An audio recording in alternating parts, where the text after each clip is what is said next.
अपने लिए भरपूर मात्रा में सहयोग में, जैसे मेरे 35 बीघा ज़मीन भी है गांव में, राजपुर में चौधरी मार्केट भी है, एकता चौक पे मेरा डेयरी में मकान है, दिल्ली वगैरह में मकान है, तो मैं सभी तरह से सुखी संपन्न हूँ। तो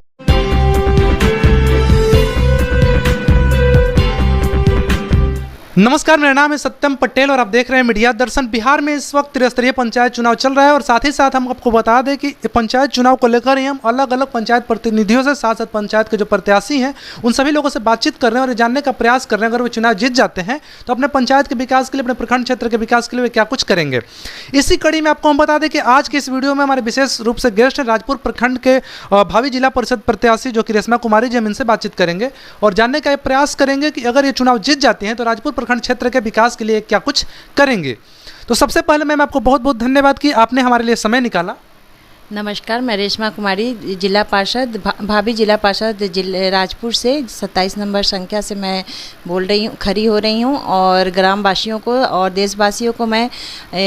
दुर्गा पूजा पे हार्दिक शुभकामना और बधाई देती हूँ। मेरा पहला सवाल आपसे यही रहेगा कि आप अपनी बैकग्राउंड बताइए हमारे दर्शकों को, जो कि आपके बारे में लोग जान पाएंगे आप हैं कौन। मैं एक ग्रामीण महिला हूँ, ग्राम से जुड़ी हुई हूँ और हमारे ससुर जिस ज़माने में मुखिया के बारे में लोग कम जाना करते थे और एक मुखिया होना बहुत बड़ी बात थी। हमारे ससुर साहब मुखिया थे और आज भी मैं किसी क्षेत्र में घूम रही हूँ, 8 पंचायत हुआ और 60 गांव हुआ लमसम,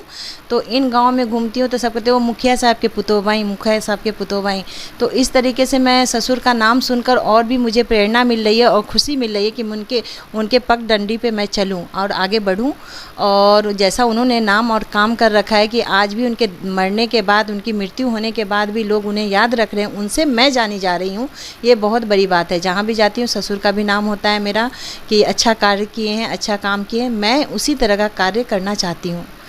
अर्थात कि आप अपने ससुर जी से प्रेरित होकर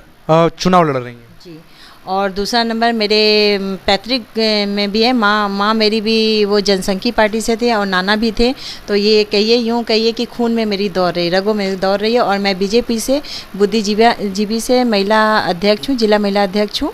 तो इस वजह से मैं बीजेपी की कार्य करता हूँ और जो भी हो सकेगा मैं कार्य ज़रूर करूँगी। आगे आप क्वेश्चन कीजिए। चूँकि आप एक महिला हैं और अगर आप चुनाव जीत जाते हैं तो अपने राजपुर प्रखंड क्षेत्र के महिलाओं के लिए विशेष रूप से आप क्या कुछ करिएगा। सबसे पहले तो और मेरा इस क्षेत्र में आना और जिला पार्षद चुनना, क्योंकि मैं क्या नाम है इसके विधायक का भी लड़ सकती थी, किसी चीज़ का लड़ सकती थी, लेकिन नहीं, मैंने पहले अपना घर चुना जहाँ से मुझे ग्रामीण जनता अगर जिताती हैं और खड़ा करती है तो पहले घर मजबूत होगा तभी बाहर से हम मजबूत होंगे। तो मेरा ये कहना, जैसे मैं गांव में आया करती थी, दिल्ली बॉम्बे हमारी ट्रांसफ़र रही है, हस्बैंड हमारे बैंकर हैं, बैंक में रहते हैं, तो उनको तो ग्रामीण इवेन जनताओं से वो कटके ही रहते हैं, क्योंकि उनको बैंक में इतनी प्रेशर रहती है, काम रहती है कि वो परेशान रहते हैं, परिवार को ही परिवार नहीं समझ पाते हैं। तो मैं इस क्षेत्र में आई, गांव गई, गांव जाकर ये सब देखी कि बहुत सारी हमारी जो अनपढ़ महिलाएं हैं, जो पढ़ी लिखी नहीं हैं, उन माताओं बहनों को बहुत सारे चीज़ों का प्रॉब्लम होती है। जैसे जो मैं खुद पढ़ी लिखी हूँ तो मुझे समझ में कि यहाँ पे जाने से ये कार्य हो जाएगा, वहाँ पे जाने से ये कार्य हो जाए। तो मैंने सबसे पहले बोला इस क्षेत्र में मैं आऊँ और ग्रामीण महिलाओं को जागरूक करूँ कि लघु उद्योग, गृह उद्योग जो सरकार हमें बेनिफिट दे रही है, सरकार ने तो बहुत सारी कार्य योजना निकाल रखी है, लघु उद्योग, आशा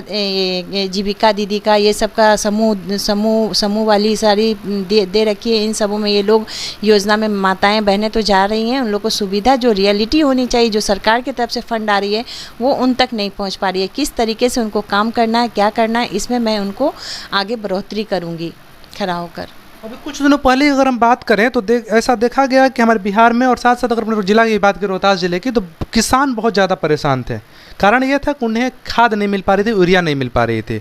तो अगर आप चुनाव जीत जाते हैं अपने राजपुर प्रखंड क्षेत्र से तो वहाँ के किसानों के लिए आपके पास क्या रोड मैप है ताकि उनको किसी प्रकार की परेशानियों का सामना न करना पड़े। मैं देखिए, ये तो मेरी भी इलेक्शन है, मैं ये नहीं कहना चाहूँगी कि कहाँ पे कहाँ खाद आके रुकी थी, कहाँ पे क्या प्रॉब्लम थी। मैं भी इस चीज़ को देखी हूँ क्योंकि मेरा 52 गांव 8 पंचायत हुआ, तो सभी जगह मैं घूम रही हूँ, तो ग्रामीण तक नहीं पहुँच पा रही है। क्या रीज़न है ये मेरे आँख से देखा हुआ है और मैं इस चीज़ को, करप्शन को हटाने के लिए इस क्षेत्र में आई हूँ। और जो भी हमारे कृषक भाई बहन हैं, जो भी सरकार ये फंड दिए उन तक नहीं पहुँच पाई है, उसको मैं इवन अब कोशिश करूँगी, जब मैं जिला पार्षद हो जाऊँगी तो कोशिश करूँगी कि जो कार्य कार्य इस बार हुआ है वो अब ना हो, और ग्रामीण को डायरेक्ट वो सामान उनके घर तक उपलब्ध हो जाए, या फिर एक सेंटर मैं बनाऊंगी जहाँ से उन लोगों को आके ले जाना है। परेशानी मेरे ग्रामीण भाई को नहीं हो, और मैं पढ़ी लिखी हूँ इसलिए ये चीज़ और भी करना चाहूँगी। जो हमारे आने वाले पीढ़ी लोग या अभी जो भी बच्चे हमारे हैं, बुज़ुर्ग हैं, किडनी लीवर हार्ट से परेशान हो रहे हैं खाद ज़्यादा पड़ जाने की मात्रा में, उसके लिए भी मैं इंजीनियर रखूँगी, उनको बताऊँगी किस मात्रा में कितना खाद पड़ना चाहिए। हालांकि सरकार तो टीवी न्यूज़ की वजह से बता ही रहे हैं, फिर भी एक ग्राम में जाकर लोगों को अलग अलग समझाना, हर एक ग्राम के ग्रामीण को इकट्ठा कर कर मैं उनको पंचायत के तरीके से एक जगह बैठूंगी, बैठ कर उस इंजीनियर को ले जाऊँ कितना मात्रा में कितना एकड़ में कितना बीघा में कितना कट्ठा में कितना खाद डालनी है वो मैं बताऊंगी, जिससे हमारे आने वाले पीड़ित जो भी हमारे जन लोग हैं उन्हें परेशानी ना हो। आगे आप हम ये जानना चाहेंगे कि शिक्षा के क्षेत्र में जानना चाहेंगे आपके पास क्या रोड मैप है, क्योंकि सरकार ने शिक्षा को बढ़ावा देने के लिए सभी गांव में सभी पंचायतों में सरकारी विद्यालय खोल रखी है और वहाँ पे शिक्षकों की नियुक्ति हो गई है। उसके बावजूद भी अगर हम देखें तो वहाँ पे पढ़ने वाले जो छात्र हैं उनकी संख्या डे बाई डे घटते ही जा रही है और कम होती जा रही है। तो आपके हिसाब से इसका क्या कारण है, और अगर आप चुनाव जीत जाएंगे तो ऐसा क्या कुछ स्टेप्स आपका होगा जिससे छात्र जो हैं उस गाँव के वहाँ के स्कूलों में पढ़ाई करने के लिए जा सकें? सबसे पहले तो मैं जिला पार्षद हो जाऊंगी तो नियम रखूंगी कि हर एक गांव में 4-5 गांव में एक बार विजिट मैं करूं हर एक स्कूल की। और मैं अभी कोविड के टाइम सरकारी स्कूल में ही कोविड की इंजेक्शन दी जा रही है, तो उस टाइम मैं जगह जगह प्रेजेंट थी कि किसी माता बहन को पहले इंजेक्शन पड़ जाए, जो लंबी कतार में खड़ी उन्हें बाद में हो। एक करप्शन हटाने के लिए मैं वहाँ खुद जाया करती थी, देखा करती थी कि ये सब करप्शन ना हो। और इस वजह से वहाँ पे मैंने देखा कहीं शौचालय अच्छी नहीं है, कहीं पे फ़ैन नहीं है, कहीं पे टेबल अच्छी नहीं है, अंधकार है रूम, घास उगा हुआ है, तो माताएँ लोग डरती भी हैं कि चलो अंधेरा है, ये है, बच्चे नहीं जाएंगे। तो मैं अपने सरकार अगर फंड देती है तो बहुत अच्छी बात है, नहीं देती तो मैं अपने तरफ से एक दीदी रखूँगी जो घर जाकर उनकी माताओं बहनों को समझाएं कि हमारा बच्चा अगर पढ़ता लिखता है, आगे बढ़ता है और विकास की शिक्षा में आगे रहेगा तो हमारे गांव नाम, देश की, शहर की, उनकी माता पिता की भी नाम ज़्यादा अच्छी होगी। और वो लोग विकास जितना करेंगे, जितना पढ़ेंगे लिखेंगे, हमारा देश उतनी तरक्की उन्नति करेगी। आगे मैम आपसे ये हम जानना चाहेंगे कि वर्तमान परिस्थिति में युवाओं की बात सभी लोग करते हैं, चाहे कोई भी चुनाव हो, पंचायत चुनाव हो या विधानसभा चुनाव हो, संसदीय चुनाव हो, सब लोग युवाओं की बात करते हैं कि चुनाव जीत जाने के बाद जो भी प्रत्याशी होते हैं, जो भी प्रतिनिधि होते हैं, वो युवाओं को ही भूल जाते हैं। तो आप अगर अपने क्षेत्र से जिला परिषद बन जाएंगे तो आपके पास युवाओं को लेकर क्या रोड मैप है? सबसे पहले तो मैं सरकार जो हमें सुविधा युवा के लिए दिए, युवा वर्ग के बच्चों को मैं अपने स्तर से प्रेरित करूंगी कि जो सरकार आपको बजट दे रही है 10 लाख की, जो भी आपको दे रही है, वहां तक मैं उन लोगों तक पहुंचाऊंगी। पहुंचाने के बाद उनको खुद प्रेरित करूंगी कि आप घर में ही लघु उद्योग करें और इसको बढ़ोतरी करके इसको 10 से 20, 20 से 30, 40 में आप अपना कारोबार बढ़ाएं और बेरोज़गार कोई नहीं बैठे। दूसरी नंबर है कि सही शुद्ध उपयोग करेंगे तो सरकार भी आपकी साथ अच्छा खासा देगी। और जो योजना सरकार ने मुद्रा लोन और कौशल लोन, ये सब लोन जो दे रखी है उनको मैं लाने की कोशिश करूँगी, हर एक युवा तक पहुँचाने की कोशिश करूँगी और उनको बढ़ोतरी करने की मैं बात बताऊँगी, काम बताऊँगी, उस तरह का लघु उद्योग करवाना शुरू करवाऊँगी। तो अभी आपने बहुत सारी सरकार की योजनाओं के बारे में आपने जिक्र किया कि युवाओं को लेकर जो भी योजना है या महिलाओं को लेकर जो भी योजना है, सभी योजनाओं के बारे में आपने बताया। लेकिन हम आपसे ये जानना चाहेंगे कि अक्सर ऐसा देखा जाता है कि जो भी योजनाएं हैं सरकार की, उसमें क्या जो भी प्रतिनिधि होते हैं, पंचायत स्तर के करें या फिर प्रखंड स्तर की करें, वे लोग मतलब पैसा फिक्स कर देते हैं। जैसे कि अगर किसी युवाओं को अगर उनको लाभ दिलवाना उद्यमी योजना का सपोज डेट, तो उनसे अपना 20,000, 30,000, 35,000 रेट फिक्स कर लेते हैं कि आप इतना हमको पैसा दीजिए, हम आपको डायरेक्ट इस योजना का लाभ आपको दिलवा देंगे। तो अगर आप चुनाव जीत जाएंगे तो आपका क्या रेट होगा युवाओं को, इस जो भी योजना है सरकार की उसको लोगों को लाभ दिलवाने के लिए आपके मतलब क्या रेट आपका फिक्स रहेगा? सर, सबसे पहले तो ये कहना चाहूँगी कि मैं इलेक्शन के लिए और अपने लिए भरपूर मात्रा में सहयोग में, जैसे मेरे 35 बीघा ज़मीन भी है गांव में, राजपुर में चौधरी मार्केट भी है,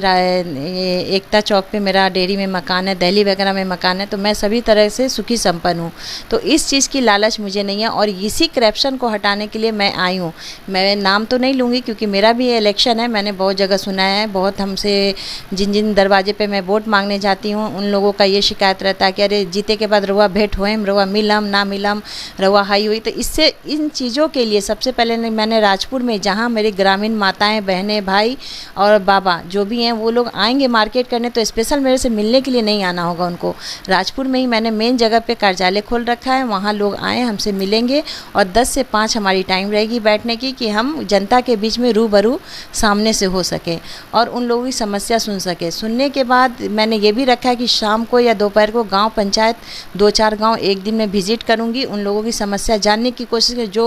अपंग है, ये हैं, वो लोग हमारे तक नहीं पहुंच पाएंगे, उनकी भी तो आवाज़ सुननी है, तो मैं उनके ही गांव जाकर मैं उनकी आवाज़ सुनने की कोशिश करूंगी। और दूसरा कि जो भी हमारे ग्राम में ये सब करप्शन हो रही है, उसको तो सबसे पहले मैं हटाना चाहूँगी, ये सब होने नहीं दूँगी अपने क्षेत्र में। कोई वादा मैं नहीं कर रही हूँ कि मैं जीतने के बाद मेरा ये काम होगा, वो काम होगा। मैं इससे पहले बहुत सारा काम कर चुकी हूँ, लोगों के सामने ये काम रख चुकी हूँ। जनता हमारी देख रही है फेसबुक से और पब्लिक ऐप्स पे कि खड़ा होने से पहले मैं काम कर रही हूँ, तो बाद में ज़रूर ही करूँगी। अच्छा, आगे आप सब ये जानना चाहेंगे कि अक्सर ये भी देखा जाता है कि पंचायत स्तर के जो प्रतिनिधि हैं या मुखिया वगैरह के ले लें हम, या फिर प्रखंड स्तर के जिला परिषद वगैरह, तो इन सभी लोगों का एक क्या कहा जाए, रेट जो होता है ब्लॉक में, ब्लॉक कार्यालय में, प्रखंड कार्यालय में, वो भी बंधा होता है कि हर महीने उनको कुछ अमाउंट होता है जो कि ब्लॉक कार्यालय से उनके पास पहुंच जाता है। तो क्या वो भी आप अपना रेट वहाँ फिक्स नहीं कराएंगे ब्लॉक कार्यालय में? नहीं सर, ब्लॉक में भी मैं नहीं करूँगी। ब्लॉक के सर जो हमारे होंगे वो हमसे बड़े ही होंगे और पढ़े लिखे हैं, तो एक मैं भी पढ़ी लिखी हूँ और इवन मेरे हस्बैंड भी बैंकर है, तो एक ऑफिसर्स होने के नाता क्या होता है ये मुझे समझ में अच्छी तरीके से उनसे अपील करूँगी हाथ जोड़कर कि सर ये सब जो हो रही है इसको बंद करें और ग्रामीण जो जनूनन इन लोग का जनूनन कार्य है उसको हम लोग सही से करें। और मैं जब सशक्त रहूँगी, जिला पार्षद होंगी, तो मेरे नीचे वाले खुद सशक्त हो जाएंगे। आगे आपसे हम जानना चाहेंगे कि अभी चूँकि नवरात्र चल रहा है, नवरात्रि त्यौहार चल रहा है और आप नवरात्रि का व्रत भी कर रही हैं, तो चुनावी कैंपेनिंग और साथ साथ नवरात्रि व्रत दोनों एक साथ मैनेज आप कैसे कर ले रही हैं? मैं तो ये कहूँगी माँ जगदम्बिका और सरजमी तारा चंडी पे, मैं तारा चंडी के शरण में मैं रह रही हूँ और उनकी आशीर्वाद कहिए, माँ मुंडेश्वरी की आशीर्वाद कहिए, उनका कृपा से ये सब सहयोग हो पा रहा है। और ग्रामीण जो भी हमारे क्षेत्र के भाई बहन युवा और बाबा हैं, उन लोगों का भी प्यार देखकर मुझे हौसला बुलंद हो रही है कि उन लोग खुद कॉल करते कि मैडम हमारा गाँव नहीं घूमे, आई रहुआ हम घुमा बताई, मैडम हमारा गाँव नहीं आई रहुआ हम घुमा बताई। तो ये सुनकर मुझे बहुत ही अच्छा लगता है। जो भी मुझे फास्टिंग तो फ़र्क ही नहीं पड़ रहा है, माँ का आशीर्वाद है, उसके बाद सारे ग्रामीण जनताओं का आशीर्वाद है और उन लोग की बुलाहट सुनकर ही मुझे लगता है कि नहीं, बेचैनी होती कि मैं फास्टिंग में फिर भी मुझे उनसे मिलना है, मुझे जाना है। और जाते जाते आखिरी सवाल मेरा आपसे यही रहेगा कि आप हमारे चैनल के माध्यम से दर्शकों को क्या मैसेज देना चाहेंगी? मैं यही अपनी ग्राम जनता से कहना चाहूँगी कि मुझे जिला पार्षद से भावी उम्मीदवार से जिताइए और जो काम हमसे सहयोग हो पाएगा मैं जीतने से पहले जो कर रही हूँ और उसके बाद भी करूँगी और आप लोगों के साथ हमेशा हूँ और रहूँगी। और आपके चैनल को भी मैं बहुत बहुत धन्यवाद बोलूँगी। आप मीडिया का भी हर जगह बहुत सहकर्मी रहते हैं, आप मीडिया वाले को हर जगह मान सम्मान मिलनी चाहिए मेरे तरफ से, और इसके लिए मैं अपने तरफ से नमस्कार और दुर्गा पूजा का हार्दिक शुभकामनाएं देते हुए, और चमन अमन बनाए रखिए और शांति बनाए रखिए सभी युवा वर्ग से और बहनों से मैं ये ज़रूर कहूँगी। तो अभी आप सुन रहे थे राजपुर प्रखंड के भावी जिला परिषद प्रत्याशी और रेशमा कुमारी जी को ने स्पष्ट तौर पर बताया कि महिलाओं को लेकर इनके पास क्या रोड मैप है, युवाओं को लेकर क्या रोड मैप है, साथ साथ और जो भी किसान हैं उनके लिए भी इन्होंने बहुत सारी बातें बताई। और इन्होंने एक इंपॉर्टेंट चीज़ बताया कि जो भी करप्शन होता है, जो भी पंचायत स्तर के प्रतिनिधि होते हैं या फिर अगर हम बात करें तो प्रखंड स्तर के जो भी प्रतिनिधि होते हैं, वो अपना एक रेट फिक्स कर देते हैं सरकार की सभी योजनाओं में भी, चाहे इंदिरा आवास हो या फिर उद्यमी योजना, सभी चीज़ों में उनका एक अमाउंट फिक्स होता है, या फिर ब्लॉक कार्यालय में। तो ये इस सवाल पर उन्होंने स्पष्ट तौर पर बताया कि ऑलरेडी पूरी तरह से संपन्न है, ऑलरेडी इनके पास सभी चीज़ें हैं जो कि इन सब चीज़ों की आवश्यकता नहीं पड़ेंगी। ऐसे ही अगले एपिसोड में कोई और पंचायत के प्रतिनिधि होंगे, साथ साथ कोई और प्रखंड के प्रतिनिधि होंगे, कोई और प्रत्याशी होंगे, और हम उनसे जानने का प्रयास करेंगे अगर वे चुनाव जीत जाते हैं तो ये अपने प्रखंड क्षेत्र के लिए, अपने पंचायत क्षेत्र के लिए क्या कुछ करेंगे। ऐसे ही खबरों के लिए बने रहे मीडिया दर्शन के साथ। धन्यवाद।